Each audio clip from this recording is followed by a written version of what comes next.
Good morning to everyone. आज हम discuss करते हैं important questions based on the history of India. तो फर्स्ट है, who was the founder of Arya Samaj. तो आर्य समाज के संस्थापक कौन है? तो आर्य समाज किसके द्वारा स्थापित किया गया था?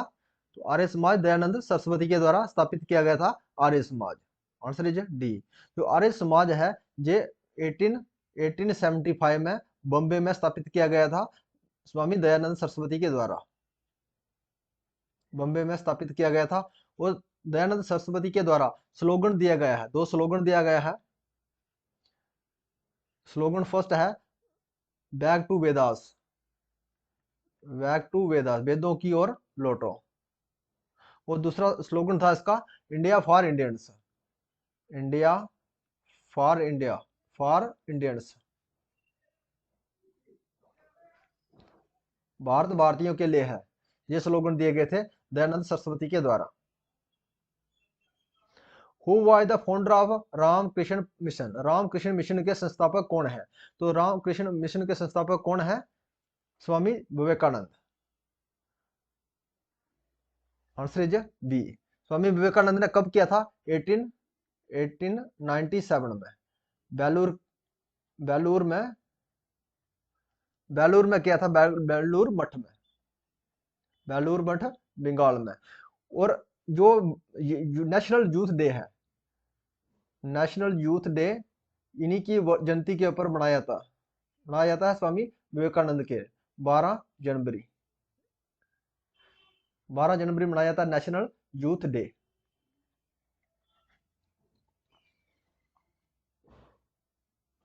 Who was the inspirator behind the young Bengal movement. कौन है इंस्पायरेटर, कौन है जंग बंगाल मूवमेंट के? तो जो जंग बंगाल मूवमेंट है ये किसके द्वारा स्टार्ट किया गया था? Henry Vivian Derozio. Answer is b. ये कब किया गया था? ये 1826 में किया गया था, 1826 में।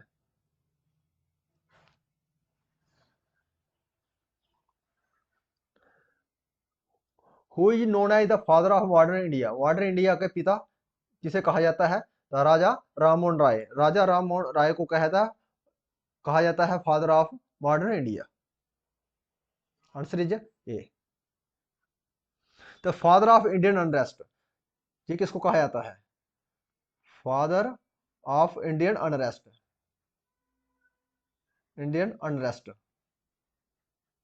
ये किसको किसको कहा जाता है? बाल गंगाधर तिलक को। किसको कहा जाता है? बाल गंगाधर तिलक को कहा जाता है। और फादर ऑफ इंडियन अनरेस्ट ये किसके द्वारा कहा गया था? Valentine Chirol, Valentine Chirol, Chirol के द्वारा कहा गया था बाल गंगाधर तिलक को father of Indian unrest. The academic association was founded by. जो अकेडमिक एसोसिएशन है इसके संस्थापक कौन है? तो कौन है इसके संस्थापक? Henry Vivian Derozio. ये कब इसको फाउंडेशन कब हुआ था इसका? इसका फाउंडेशन हुआ था 1828 में, 1828 में।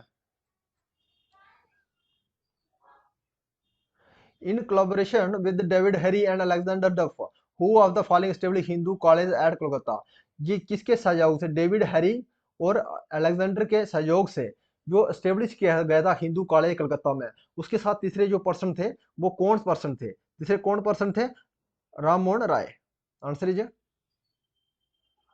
राजा राम मोहन राय। और ईश्वर चंद्र की बात करें हम, तो ईश्वर चंद्र, जो ईश्वर चंद्र विद्यासागर हैं, जिसने सती प्रथा को मेन रोल प्ले किया था। इसने सती प्रथा को वायलिश करने में मेन रोल प्ले किया था इसने, टू एक्ट करना सती प्रथा।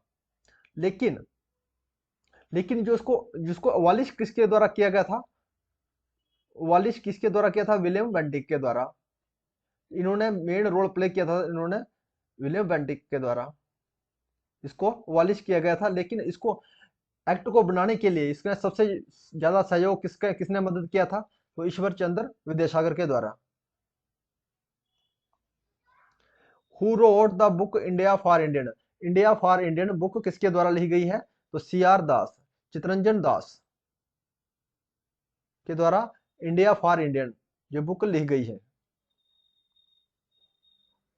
Who launch a radical movement called self respect movement after broke off from the Mahatma Gandhi.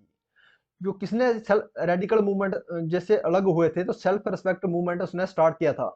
जब वो रेडिकल मूवमेंट से अलग हो गए तो सेल्फ रिस्पेक्ट मूवमेंट उसने स्टार्ट किया था महात्मा गांधी से अलग होने के बाद। महात्मा गांधी से अलग होने के बाद उसने सेल्फ रिस्पेक्ट मूवमेंट स्टार्ट किया था। वो कौन से पर्सन थे तो किसने, ईवी रामास्वामी नायकर। ये पहले महात्मा गांधी जी के साथ में थे, तो महात्मा गांधी से जब ये अलग हुए तो उन्होंने एक रेडिकल मूवमेंट स्टार्ट किया था, उसका नाम था self respect movement. Answer is EV Ramaswamy Naicker. Which of the following are the three landmark of Dalhousie's administration. जो दलोजी, लॉर्ड दलोजी के द्वारा जो तीन एडमिनिस्ट्रेशन के द्वारा उसके काम किए गए थे वो कौन कौन से काम है। जो इंडियन रेलवे, इसके द्वारा जब लॉर्ड दलोजी का शासनकाल था उस समय ये इंडियन रेलवे स्टार्ट किया गया था। PWD public work department start किया गया था, और टेलीग्राम। ये जो तीन लैंडमार्क हैं स्टार्ट किए गए थे during the period of lord Dalhousie. तो आंसर हमारा डी, पहला, दूसरा और चौथा। जो English as a medium education नहीं किया गया था लॉर्ड डलहौजी के समय।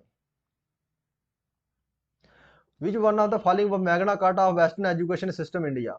वह कौन सा इसमें मैग्ना कार्टा है वेस्टर्न एजुकेशन इन इंडिया में। मैग्ना कार्टा किसको कहता है, डिस्पैच ऑफ, किसके द्वारा किया गया था ये वेस्टर्न एजुकेशन इंडिया में लाया गया था, उसको क्या कहते हैं, मैग्ना कार्टा कहते हैं। तो dispatch of sir Charles Woods, secretary of state 1854। Answer is सी।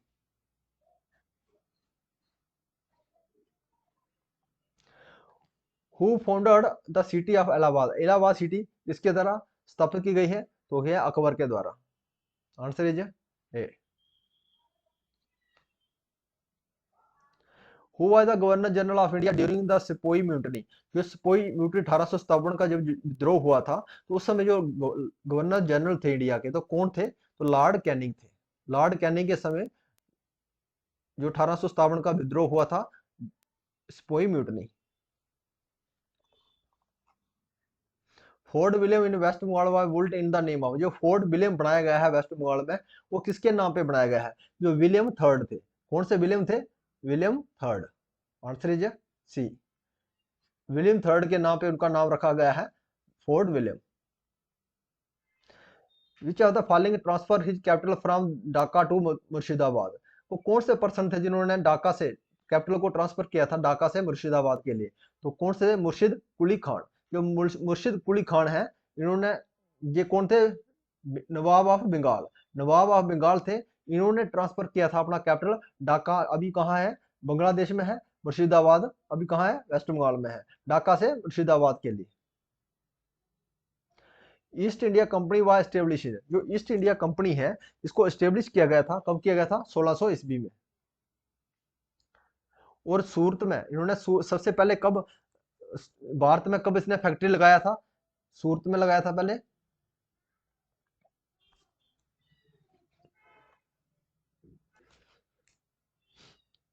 सोलह सौ तेरह में सूरत में लगाया था।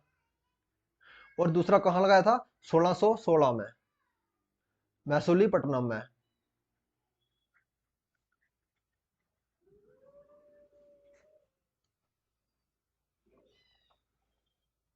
Y which war the British rule in India establish firmly.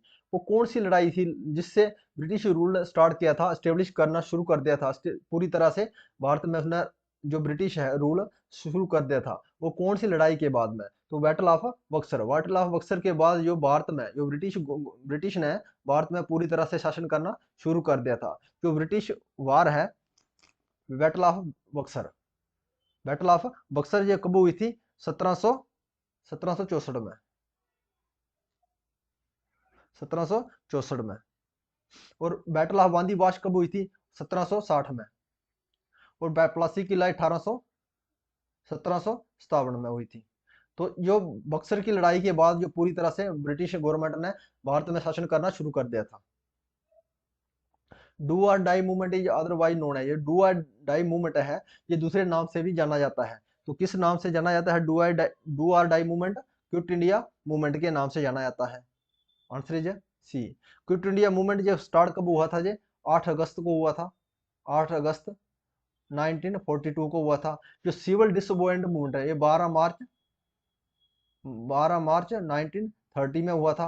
और नॉन कोऑपरेशन मूवमेंट ये 1 अगस्त 1920 को हुआ था। और खिलाफत मूवमेंट है जो 1919 में हुआ था। तो इसमें डू और डाई का दूसरा अदरवाइज किसके नाम से कहा जाता, क्या दूसरा मूवमेंट है। और क्विट इंडिया मूवमेंट में ही डू और डाई का नारा दिया गया था महात्मा गांधी जी के द्वारा। गांधी सत्याग्रह रिवोल्ट व इनिशिएटेड अगेंस्ट, जो महात्मा गांधी ने सत्याग्रह रिवोल्ट शुरू किया था किसके विरुद्ध किया था, रॉयल्टर लॉ के विरुद्ध। तो आंसर इज सी।